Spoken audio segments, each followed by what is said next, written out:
The long-awaited GPT-5 model is finally out. We've been waiting for it for some time. And it's not the only thing that OpenAI has launched this week. They have also launched their OSS model, so the first open source model. And the thing is that I have actually tried their OSS model locally, and to be completely honest, it's actually worse than similar local models. So nothing to see here. What is exciting though is Cursor, and they have launched their first CLI tool. And it's pretty interesting how they decided to go through the CLI route. So today is going to be all about GPT-5.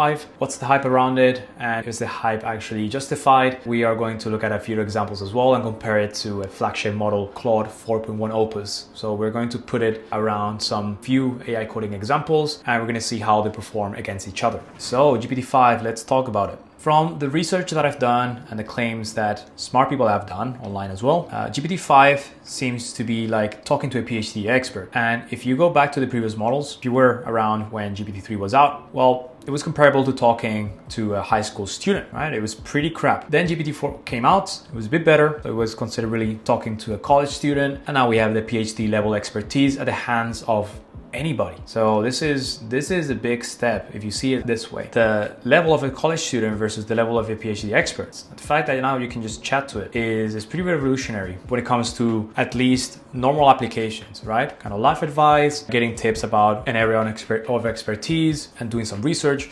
By default, having GPT-5 for these applications is already a pretty big step. And you can see the videos that OpenAI have launched, right? One of them was GPT-5 helping with medical research and so on. And I think it's pretty revolutionary for those use cases as well that require some deep thinking or deep research. Let's talk about the release. So regarding the models and pricing, GPT-5 comes at $1.25 per input, 10 per output, Mini a bit less, and Nano considerably less. And for the previous generations, for you to have an understanding, comparison point, 4.0 was at $2.50 per input. So if you compare 4.0, which was a kind of a decent model, and you compare that to GPT-5, not the Mini, the Nano, the standard GPT-5 version, we really see that exactly a half of the input costs. So this is pretty significant. So if you compare which you'll see now, the increase in performance between 4.0 and 5, and the fact that it's halving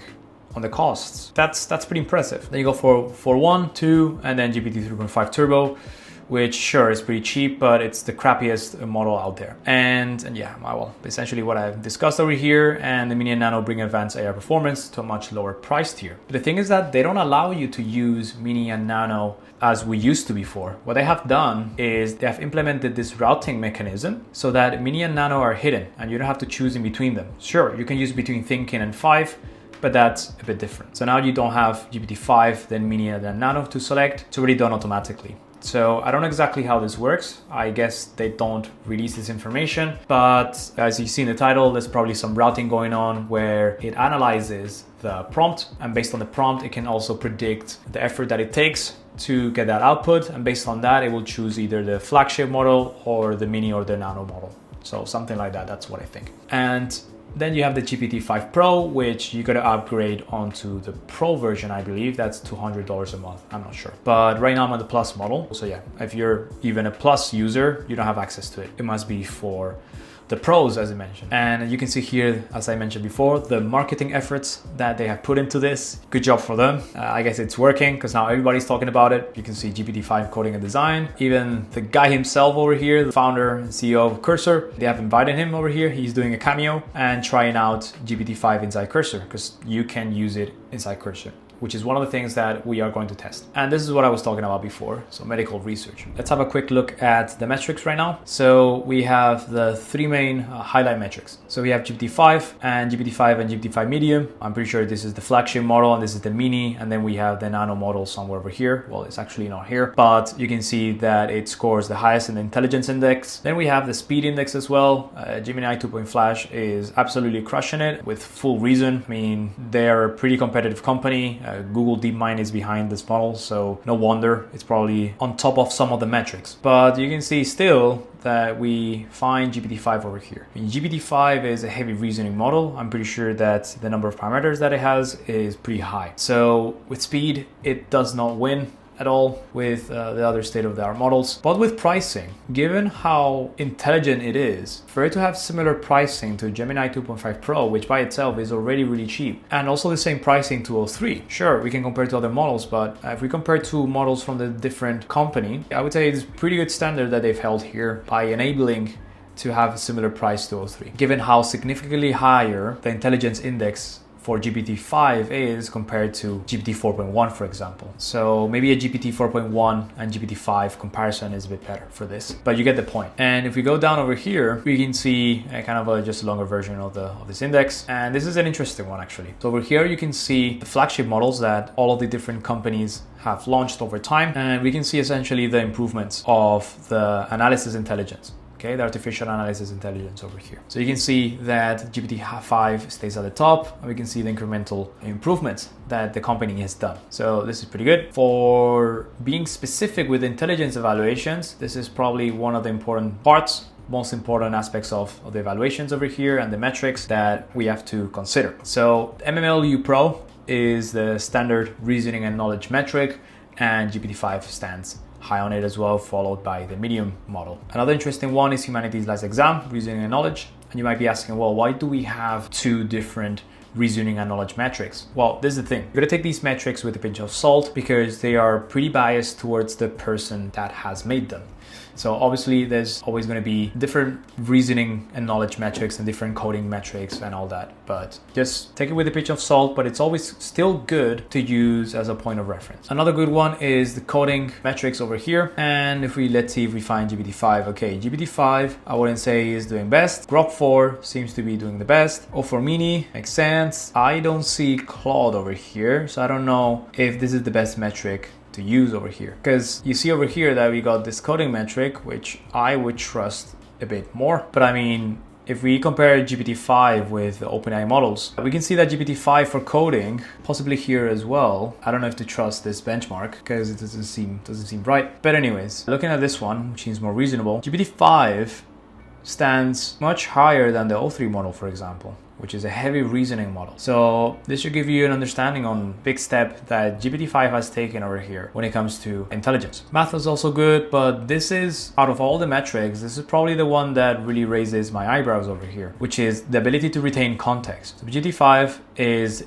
dominating this, and it's actually on top of the O3 model. It's pretty much significantly higher than the O3 model. One thing that I realized as well is that they're not mentioning the flagship Anthropic models here, for example 4.1 Opus. So that's a bit weird. So I would say this is the one that I would consider, and the one that's pretty significant. So the long context reasoning. We can also see the output tokens and the cost to run. It's nothing crazy.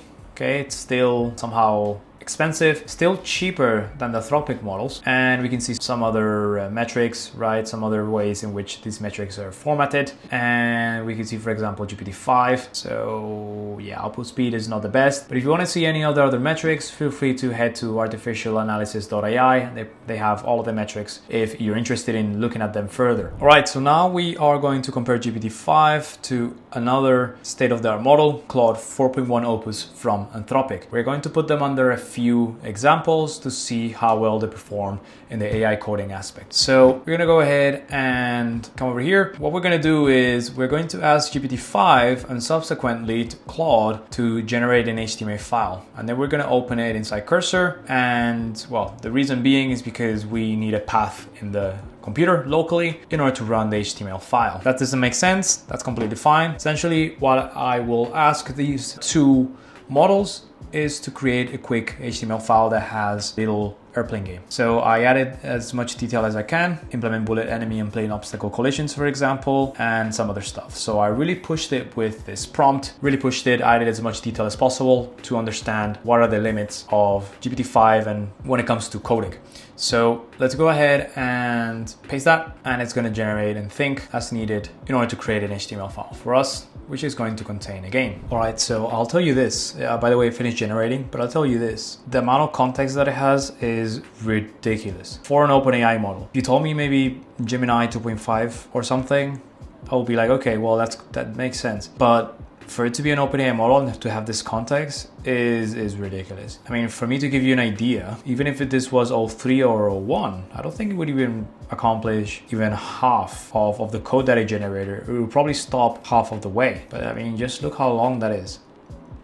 So the verdict is if it ends up working. That's the second thing as well. So what I'm going to do is I'm going to go into Cursor. And by the way, you don't need to do this in Cursor. You can just create an HTML file wherever and copy the path of that file and then paste it onto the browser. But since I had Cursor open, I'm just going to do it from here. I'm just going to call it GPT-5.html. And then we are just going to paste the code. Let's not forget the 3 dots that it adds at the start and the finish, because I'm copying that in a certain way. Now that should be good to go. So let's go ahead and copy the path and let's paste it here in the browser. So here, I'm just gonna do like that and we press enter. Okay, and we have a game. So let's have a look. Third person endless 3D plane shooter. Move with WASD, arrow keys, QE, roll, space to shoot and P to pause. And we can pick up stuff. All right, so let's have a look. Right, so we can go up and down. We can pick stuff up. We can shoot as well. You can see the little thing that we can shoot. Yeah, I'd say this is pretty good. Let's see the limits. It also has collision. So if we press down, we can also collect stuff. Pretty interesting. I don't know what I'm picking though. And we can see a HUD on the top left as well.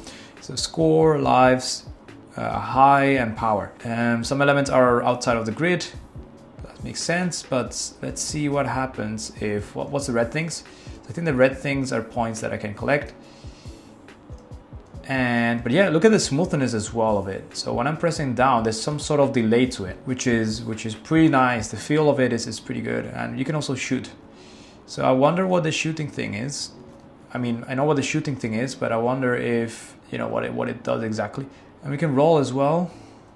It's really nice as well. But yeah, I would say pretty solid game right here. And this is just from one prompt. We could have refined it, but we didn't. So, okay, so I see the lives are, so if I go over here, I get it. Okay, I get another life removed. And I wonder what we actually are shooting with. Okay, so I guess that is a collision. Okay, cool. But anyways, you got to see how that works, and that was from one shot, one prompt. So pretty good. Now we're gonna try the same thing, but with Claude Opus 4.1. Same prompt, same everything. Just gonna see what we get. All right, so the first thing that happened is that it actually reached its context limit. So I actually had to press to continue. So that's the first thing that really caught my attention with GPT-5, is that it was able to do it in one go. All right, so let's let it continue. Okay, so in this case, Claude allowed us to actually render it inside the chat UI. So it's just a bit more convenient. And yeah, we're just gonna test it out now. Let's see how well it does. So we also have the HUD. We have the shooting as well, but you can see how different it is. I mean, the responsiveness is not the same. So it's not as smooth as when I tried it with GPT-5. One thing I'll say is that the collision physics, so collision from the enemy side, the thing is that there's actually enemies over here that are shooting you back and it's clear, right? So that's a plus. And we can also see once I hit one of the, so when I hit myself or the enemy hits me and I lose a life, I don't know exactly what that is because it's hard to tell, but you can see how the explosion effect looks like. So I don't know, let's get hit, I guess. Yeah, you see how that's a bit better. That's an improvement on GPT-5, that's for sure. The only bad thing here is the controls. So I'm basically pressing W. I'm barely pressing W, just once, very lightly. And it's just the translation of the object is too much. It's going up and down very quickly, but I guess that's just a preference thing. I'll let you to decide. I prefer the other game better when it comes to the whole design. I guess that a plus from this is that you can see the enemy easier as well, and the enemy shooting back. I don't know if that was the case on GPT-5, but over here you can see it's more clear. And we also have some additional help over here. I thought this was additional controls, but actually they don't do anything. I can't click on it or anything. So there you go. I mean, for me, the other game was better, but yeah, I'll let you decide on that one. It's kind of subjective a bit. Definitely let me know what you think in the comments below. I'm very interested to understand your comments on this, because overall, the design and the rendering on the other one was better. I guess that's because I might be biased on the fact there was a grid in order to tell how fast the airplane was moving forward and backwards, or flying box in this case, but it didn't really add the enemies properly and then the shooting part. It wouldn't shoot back. So that was something that GPT-5 was lacking. Over here is completely the opposite. The rendering and the design experience is not that good, but it got the enemy aspect and it's shooting back. So I guess if you're a game designer, you'll probably understand what are the most important things when it comes to adding certain things in the game. I'll leave it to you in the comments. I would say it's pretty bit subjective. I will go for GPT-5. All right, so now within Cursor, we are going to test the design aspect and the UI aspect of things. So we are going to create a Next.js scaffold by simply doing npx create next app latest. And this essentially, for those that don't know, it's a command to give us a kind of a template, a blueprint for us to build what's called a Next.js application.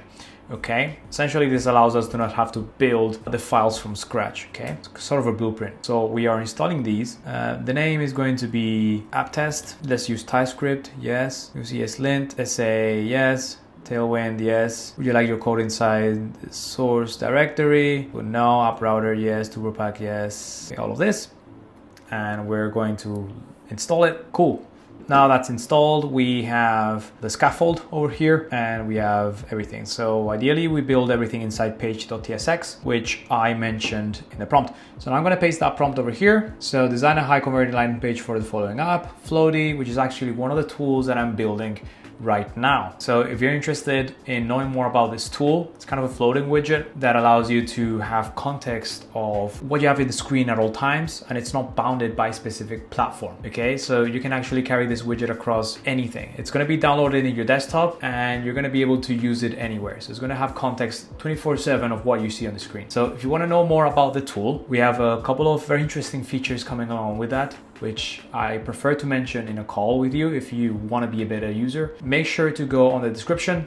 I left a Google form, and once you fill in that form, I will get in contact with you. I will set up the call with you so that you can test this tool if you're interested on getting a floating widget, which might help with your productivity. So I'm only allowing somewhere around 20 to 30 beta testers at the moment. This is really small, tight set of users that I want to have before I actually expand later. If you're interested, go ahead, in the description below, you'll find a form to fill in. But anyways, back to this. So this is going to be essentially the landing page for that tool. And yeah, first of all, we have GPT-5. We're going to put it on max mode just so that we can see the limits of what we're able to do with GPT-5. Let's go ahead and press enter. All right, so it finished. It was rather long for generating just one file, but I think that's because it thought a bit about other things outside of the page.tsx file, which contains the landing page code. It also went and did a cursor scratchpad.md in order to document the current progress,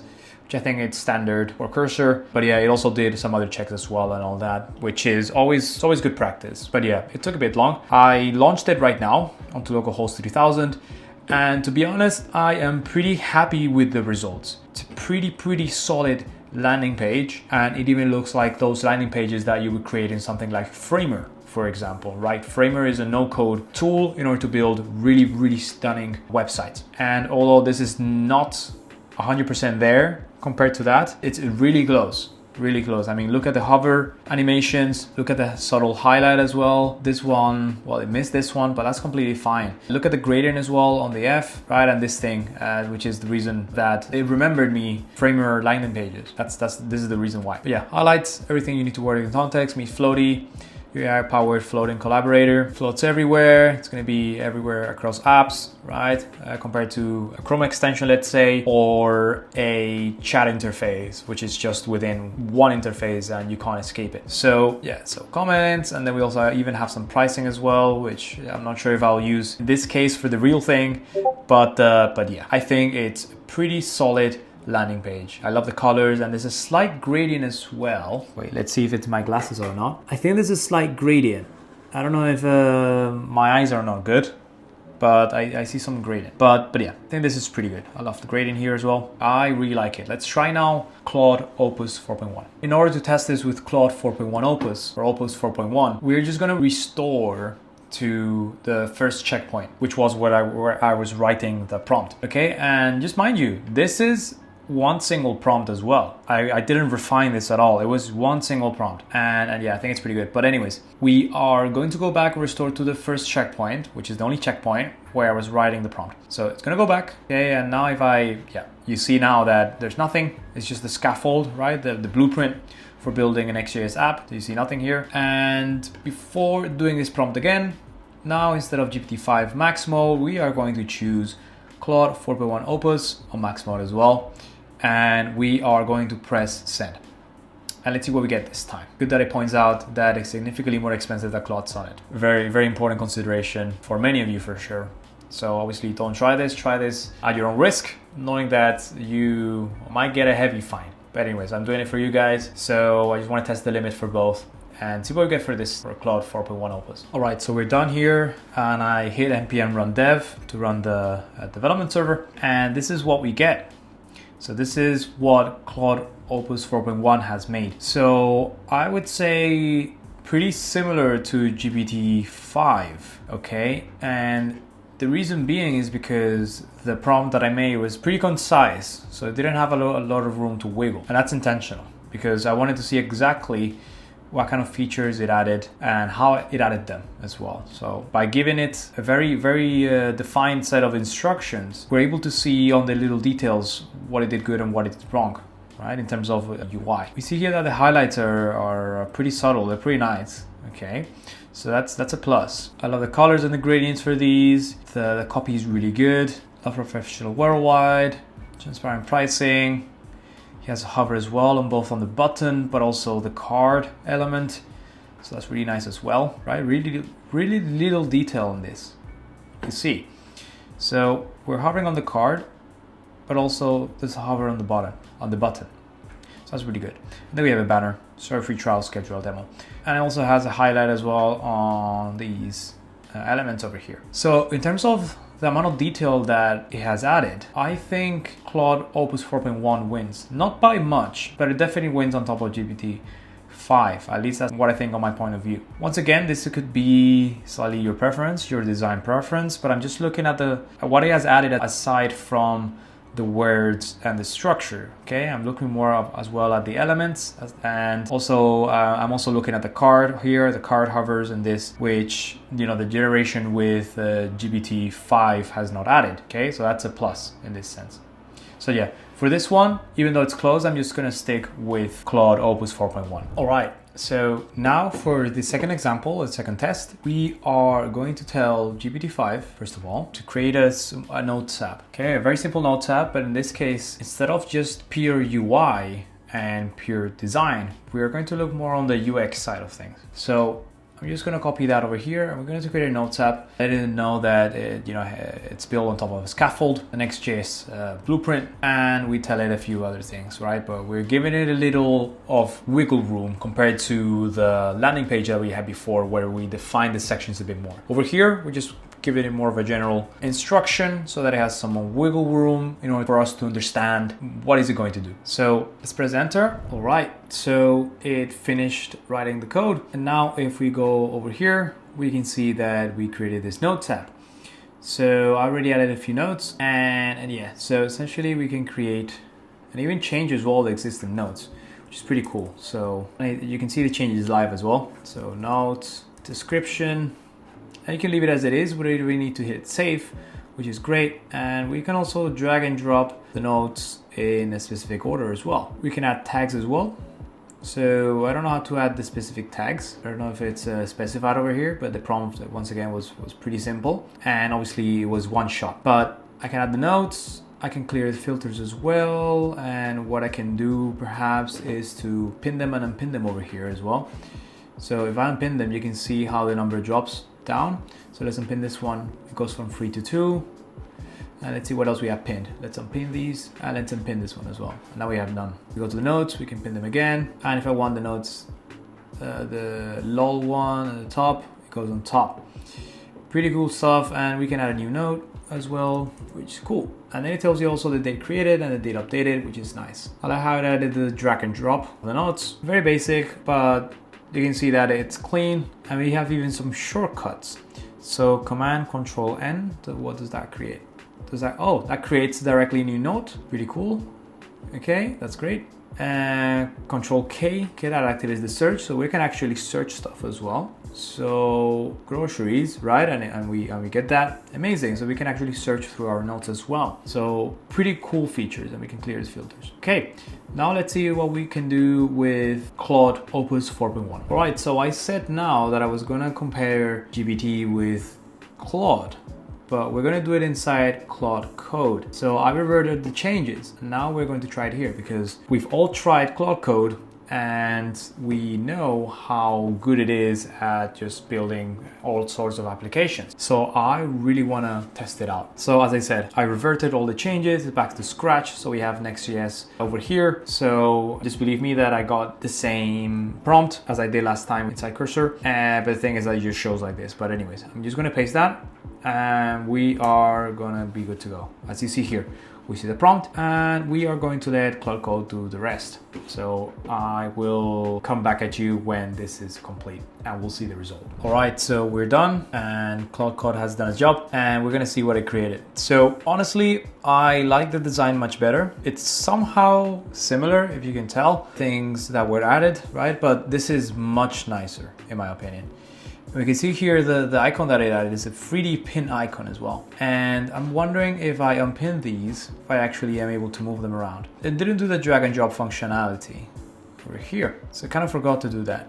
But the overall feels much premium over here versus the other one, the other design was much cheaper. So we're still able to import and pay as export as well. Okay, so that's a functionality that the other one did not have. And we can add a new note. This one feels much better. Feel on this one. And okay, this is something that was not available, I think, on the other one, which is the ability to add tags like this. Right, so you just added it automatically over here. And this is pretty cool. Right, so overall, I prefer this one. So I prefer Claude Code's design. From the looks of it, it seems like Claude Code and obviously Opus 4.1 is much better when it comes to building applications. But when it comes to designing a front end, right, a landing page and so on, it seems like GPT-5 actually wins the cake on this one. Not that far from Opus 4.1, but still on top. So that's what I feel the stats are. Of course, this is a bit biased as well. I probably need to do a bit more research on this. But yeah, this is what I take from these two tests that I've just done. Well, 3, if you count the airplane game. And by the way, just wanted to pass by through an attempt to let you know that GPT-5 is also available already. So if you connect the OpenAI chat model, it should be available there already. So if you double click, you should see that on the drop down, you're able to select GPT-5 and you're also able to see all the different other models. In this case, via the API, you can also access GPT-5 Mini and GPT-5 Nano, which you cannot do via the UI because as I said, there's this router mechanism that doesn't allow you to choose between the Nano and the Mini, but through the API, you can do this. Same thing with Anthropic, even though it's not relevant for this video, I wanted to point out more from the GPT side. You can also select Opus 4.1 directly, but if you don't want to have to set the credentials every single time you build a project and switch around, let's say GPT-5 and Opus 4.1, what you can do is you grab this node which represents the Open Router chat models.